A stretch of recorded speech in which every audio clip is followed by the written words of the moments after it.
Tony De Winter. And I am Susan Grant. And we are Bell Street, who are an events band and production company. and we're here to talk to you about our fun and failures. From our journey to being scared, but doing it anyway. And today's episode is sponsored by Coca-Cola. No, it's not. No, it's not. I'm just going to keep listing sponsors until Okay. someone sponsors us. Yes. Highland Spring, would you like to sponsor us today? Mm-hmm. Or maybe... Evian. Live young, Evian. Oh. I don't know how good an advert we are for Live Young. Well, depends. Depends on your perspective. Anyway, so welcome back to Not Just BS. That's the name of our podcast. We're in a change of location today with a change of dog. Yes. So who knows what noises will occur. Well, it's funny that I've just sat down and he's decided that now is the time to eat. Yes. After not eating. Oh, and it's noisy eating. That's nice. We have turned the fan off for your benefit, and we don't know what the weather will be like when this comes out. Probably raining, and we'll all be like, "Oh, do you remember the heat wave?" But today, we have turned off the fan and only have manual fans. Yes. And actually I couldn't even face putting makeup on, so I do apologise to No. all our viewers. I've only got the stuck-on lashes because they were already stuck on from last night. So. It just melts off, doesn't Yes, it? our faces by the end of the episode will be like down to the side. And then doing a show tonight in this heat as well. I mean, and the weekend as well. Yes. It's going to be hot. The theme of this season's podcast is basically lack of storage.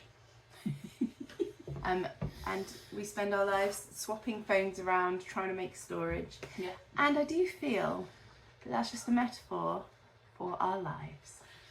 Yes. Capacity. Lack of capacity. Reached capacity. We keep trying to make things and our capacity hits and our brains go, lack of storage. Yes. But here we are. We have made it today. Yes, because to tell you a secret, dear listener, neither of us want to be here. Because we love this podcast. We love making this podcast. We love the people who listen to this podcast. And we're so grateful when people listen. Mm-hmm. But sometimes it feels like a lot of showing up and a lot of work for... You can't always see the fruit that's growing from it. So... Well, also, it's fine to try and schedule these things in, but actually, well, we're running out of time. Yes. Because there's so many other things going on. Sounds very apocalyptic. Yes. It's not the end of the world for us not to do a podcast, but we thought we would show up today. Yeah, and see what happens. And the universe might just throw some pearls of wisdom out today because we're here as available vessels for the universe to pass their wisdom on. Yes. What are you going to say? Well, we do find time, and actually we were talking completely unrelated to the podcast or our creative life about actually in practical things. If you give yourself an hour, it's amazing what you can do. Yes, just set a timer. Did you ever hear of Fly Lady? No. So when I was a harassed married mother of 4 under 5 or whatever, a stupid thing I did, she was like my lifeline she was American, and she was like, I don't know how old she was, and she dressed herself as a purple fairy, and she did a finally loving yourself. That's why she was Fly Lady. And she said that basically it was about just being able to, it was about anti-procrastination really, but it was about managing your house. And I knew a few people who were really into her. It was like pre-Mel Robbins. Like if she'd have had the tools Mel Robbins had, Okay. she'd be all over the place. Anyway, so she would say, set your timer for 10 minutes and you do this one thing. And you she would call them she would call them physical spots in the house. So so mine used to be the top of the fridge. So she would be like, 10 minutes a day, you go to that hot spot, I think she called it, and you just go and you just work for 10 minutes on it and you stay on top of it. And that is, you can get so much done in 10 minutes. And then consistent 10 minutes, consistent. I mean, we're not turning into tradwives here. That's not what's happening. I'm just taking my tradwife life and applying it to being a creative. But just showing up and seeing what you can get done. Yeah. Because when you focus in on it and you give it that time, you can really race through stuff. And I think that's what that person was saying. Have I said that on the podcast? They said that we were told that multitasking didn't exist. But I think the point of what he was saying was, if you give one task your full attention, you get so much done. Well, it's just so easy to get distracted, Yeah. isn't it? And we do it when we're setting ourselves up for rehearsals or admin or whatever. It's so easy to go, oh yeah, we'll just do that. We'll just do it. But actually then you get nothing done. No. And you booked a different show that you never even meant to start. Yes. But on good days we do kind of compartmentalize our days. We do. I don't know if this is going to be a good day for that, but we've set, what did we set aside? Half an hour for this? Yeah, well, we both were in a foul mood. Oh, we were. And then I was like, let's just do a really angry one, and really let go about everything, and then see what we've got left that's editable. But we have calmed in Yeah. that time. Yeah. We've talked about all sorts of things, dealt with our storage issues. Deleted some storage. Yes. Mentally. Bought a hard drive. We so did that buy a hard drive. We have been very proactive in increasing our storage now, so hopefully we won't have these issues again. I wonder what the metaphorical equivalent of a hard drive is in life when you're overloaded. Maybe a holiday. A holiday. Or a PA. Not a sound system, No. a person. No, yeah. Yeah, someone else just to sort it all out for you. Yeah. What they call it, mother's help. We need a Bell Street's help. Yes, we do. Yeah. We need some help. Someone to organise the things that we don't feel like. Because we're in the middle of kind of taking on a business sort of course at the minute, which is interesting, and we're going to talk more about when we finished it. But they want us to latch onto some business coaching, which is a great idea, and maybe we will. But the point is, we are looking at all these different. I keep forgetting my point every time I get to it. I forget what my point is. So it's really come at from a kind of maybe a corporate world, definitely the kind of world where you're only really running a business and not your life, and the continual frustration for us, and it must be for so many people, is we're not just running our lives. We can't just, if it's important, you'll find a way. If it's important, you'll find the money. There's too many things that are also have to be important, and it can't be that your business is the top thing all the time. So I get frustrated as someone who has a lot going on and wants to be creative, but also really desperately wants to make a business work, with the advice of that kind of a thing where people are like, we'll just make it happen, we'll just blah, blah, blah, blah, blah. How do you do that? How do you do that, Susan? When you have all these other things, what's the secret? Is it just perseverance? Is it just... Well, I think it's prioritising as well, because actually we do make a lot of things happen. Yes. We do just do things.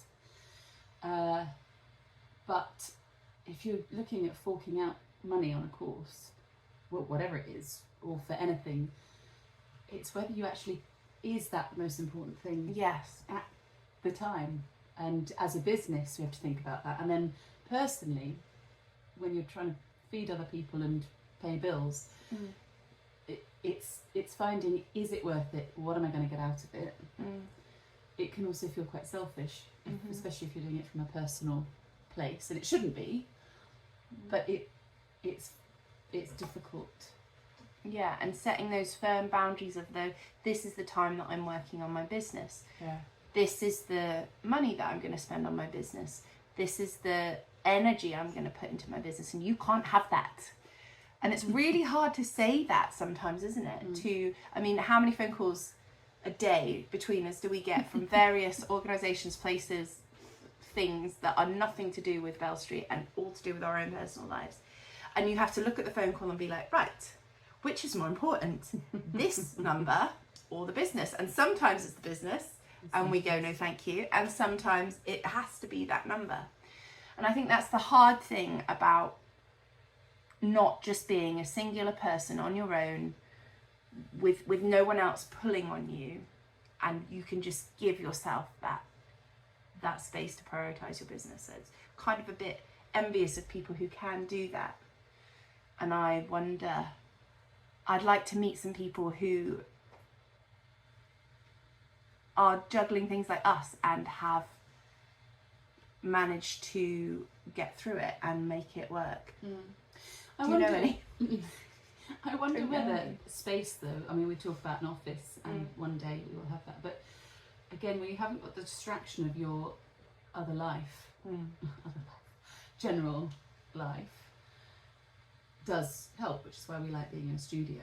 Yeah. Because also, if we worked in an office, I mean, both of us have worked in places where we are working I've for never worked someone. in an office with you. Yeah. But definitely place of work. You can't always take those phone calls. No, because you're not allowed to. Yeah.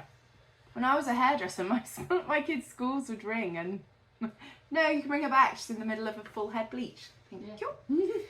That maybe we need this PA of ours. Yes. To screen our calls, and then that person can decide if they can get through the firewall. We need a secretary. Yeah.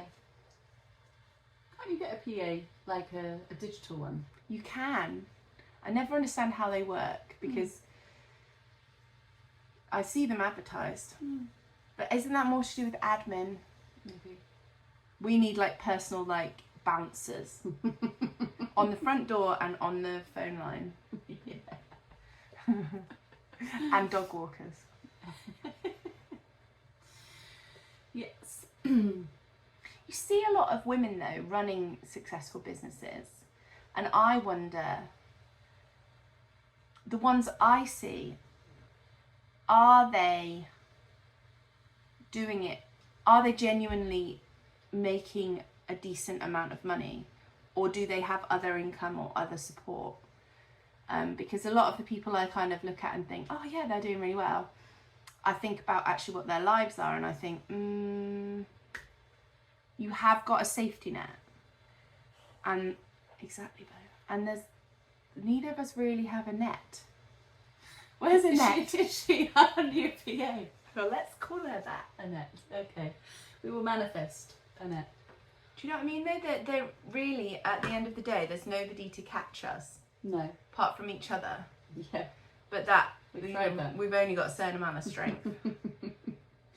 But would that be, if we were earning a little bit more as a business, would that be a priority for us to have somebody else in as a PA? That's where, again, we'd have to think about, well, do you go on the course? Yeah. Or do you hire someone for a very small amount of money? Yeah. To buffer the phone calls? Because a lot of the course, because I was interesting, because when I was a fitness instructor, I know, but when I was a fitness instructor, there was this really influential woman who was called she wasn't, she's still here, Rachel Holmes.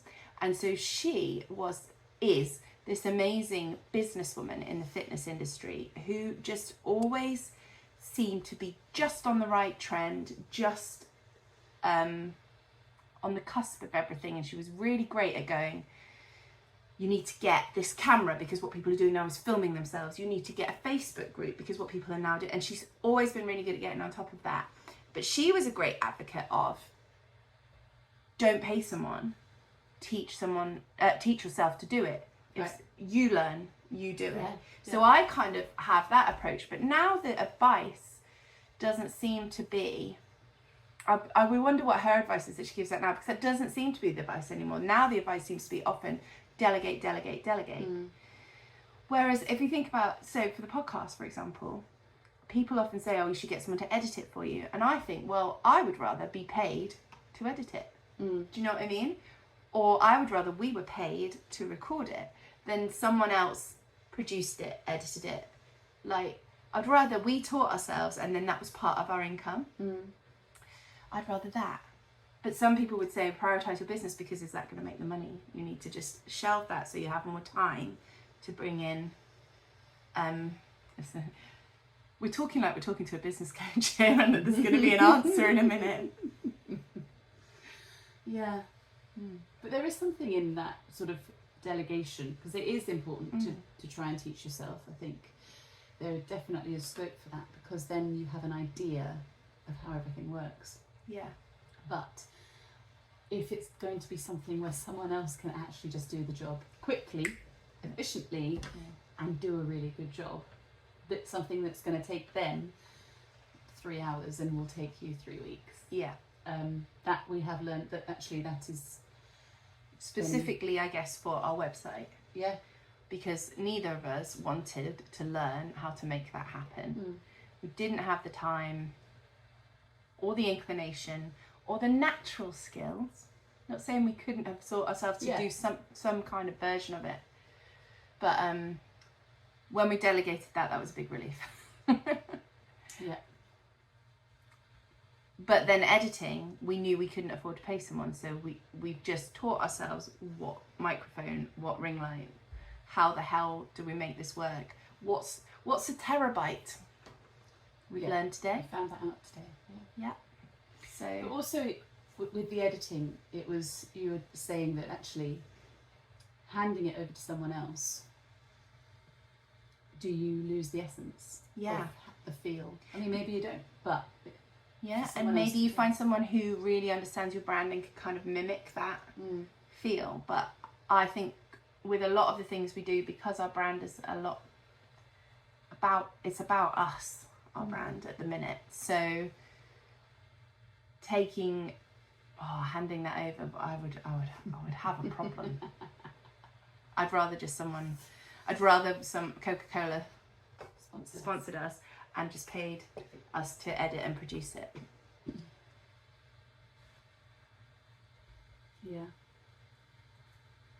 But it's tricky handing over any sort of passion, responsibility, even when we're in gigs and we have someone helping us with sound or packing up or anything, that actually normally we do everything. You sort of have to get over the uncomfortableness because you want things to be right, and if they're generally okay, you know how to make it work. You just want that, don't you? But just feels like there's a difference, you know. There is a difference in the creative side of things to say opening an accountancy business. I've gone really extreme from us, you know. And so I do feel like all the things that are aimed towards those kind of people, and there's no kind of creative business coaching. That's what I would like to see, or that's what I would like to get to the point where we could do it for people. But some kind of creative business coaching, because a lot of business coaches you go to, the concept of what we do is, well, it's odd, isn't it? Let's face it.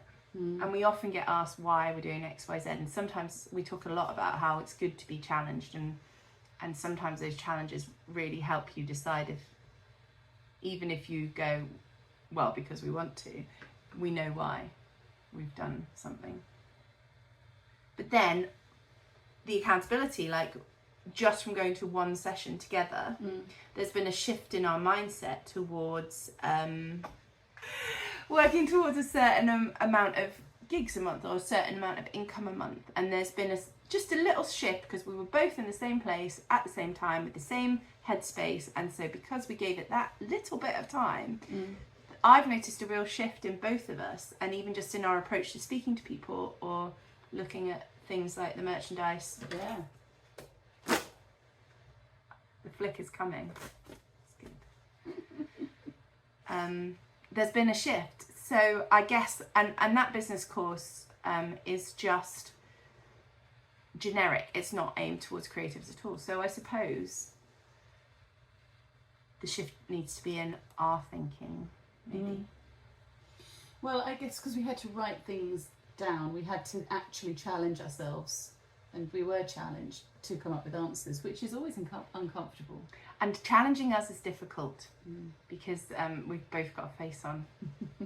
And I didn't realise how defensive I would feel. And I think because you've been creating, you know, something and it's very precious and it's just us, you know, a challenge, like I could feel myself getting really defensive and in my head going, what are you doing?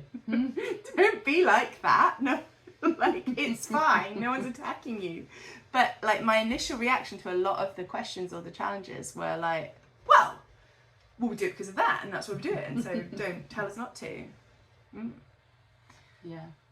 Or we already do it. Yeah, we do that. Yeah, well, we do. Yeah. I know. But no, it was good. We were just not very good class members. No.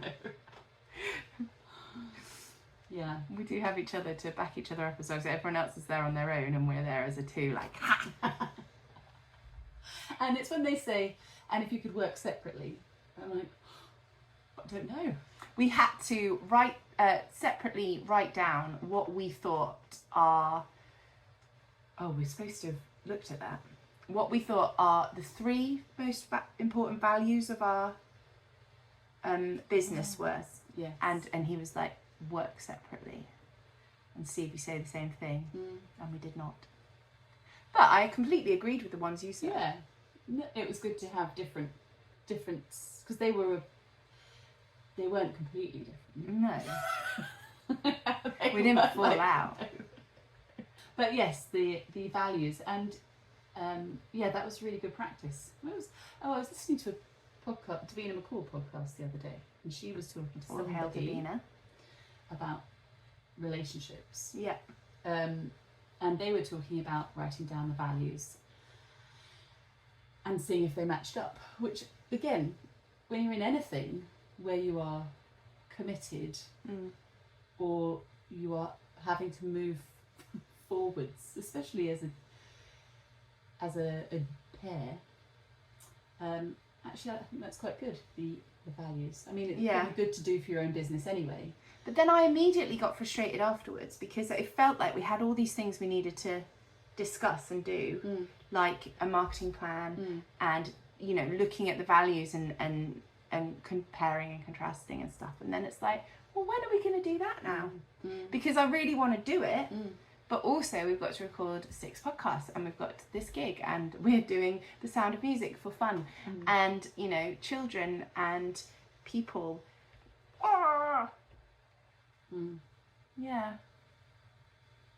Maybe that needs to be a breakfast date with our core values at Sorello.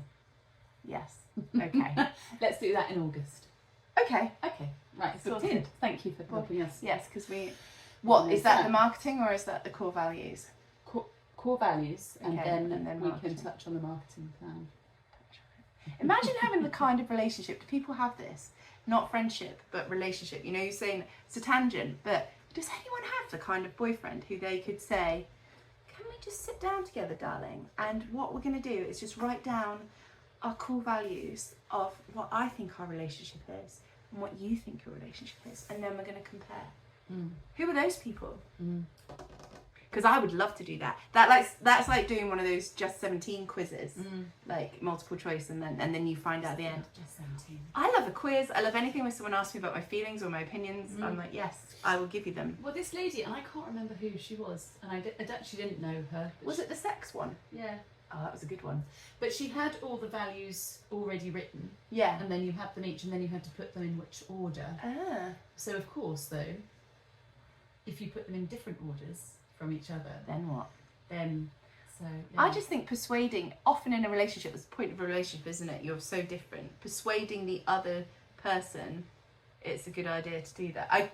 It's like couples counselling, isn't it? It's probably a good idea for really healthy couples to have couples counselling. But you only really go at the end of your marriage because you're like, fine, I'll say I did couples counselling. But counselling generally is we should all have it, Yeah. even when we're okay, because Yeah. there's always something just underneath the surface that actually.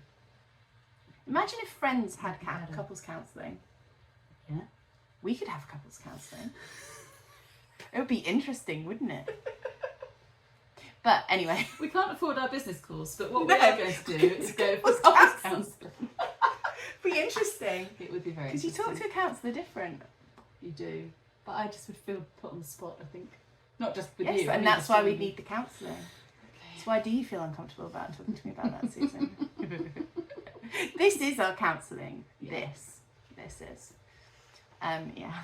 Yes. Slight tangent. But the core values of your business is a good thing to write down if we're stealing someone else's And idea, I also think. when he was talking about, where do we see ourselves in 10 years? Yes. 5 years, and work it back, because I find that quite frightening, Yeah. because I can't see further than next week at the moment. We had a whole discussion about that, didn't we? Because we've often said that we struggle to see further than like next year or the year after.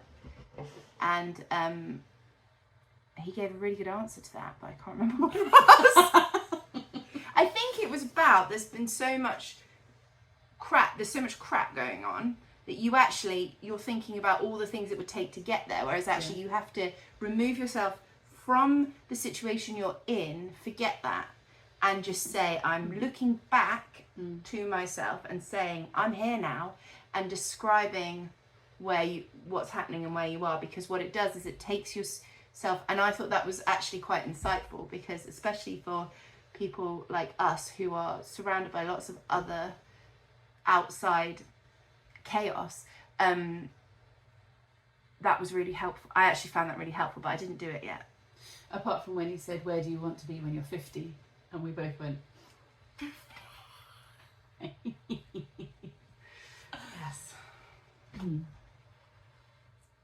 Anyway, we can think about that and we can let you know. Yeah. But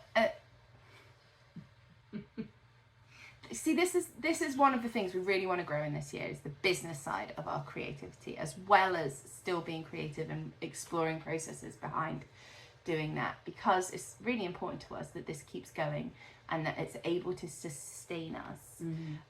So this is why we're kind of thinking out loud so much about the business side of it. So we hope that you're enjoying coming along with us, because I feel like most creatives struggle to look at their creative business as a moneymaker or a business or something that can sustain them, because they think they're not good enough, or they have imposter syndrome, or because it's really tough to be a creative and to have a steady income.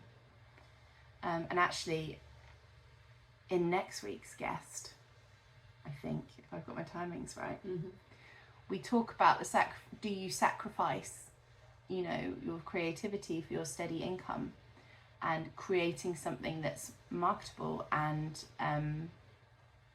what people want to buy, or do you stick to your creative authenticity, desires? And that's a really interesting subject which we touch on more. Yes. Who's that Maggie Smith in Downton Abbey? I feel like she'd poke people with a fan. Yes, I think she probably would. This is a nice short one because we're tired, and sometimes you've just got to admit that. And warm. Still. Who is it? I don't know. I hope it's the postcode lottery. Thank you for being here with us through our very warm and balmy ramblings. And I'm pleased that we weren't very cross. No rage at all, was there? Rage. Just mildly maybe touched on some frustration. It's full moon last night as well. So yes, it was. Let's remember that. It was. And if anyone does know Annette, yes. Where are you? would happily buffer phone calls and organise us for coffee. We could pay in coffee. Yeah. That'd be it, really. I can't pay in coffee at the minute because my kitchen doesn't work. Oh no. We could pay in water. Water and the occasional And bunch song. of flowers. And serenade you. Yeah, we could write a musical about you. Annette the musical. don't know. It could be like Godspell. We're quite like, Yeah. well, when you appear, maybe you'll have your musical. No, we'd pay you. Of course we'll pay you. Because you'd help us make so much money, Annette. That's out there in the universe now. Yeah, good. And if someone comes called Annette, it's got to be her then. That's going to be it, yeah. And Okay, anyway. if you also have an office that we could work from. Thank you. Is this Annette, or do we want Don't Annette and an office? Yeah, we want both of those things. Okay. Annette with an I office. know. Anyway. Meanwhile, whilst we're all out there looking for our Annettes, if you have 10 minutes, give it that 10 minutes. Give it everything you've got. And just do it.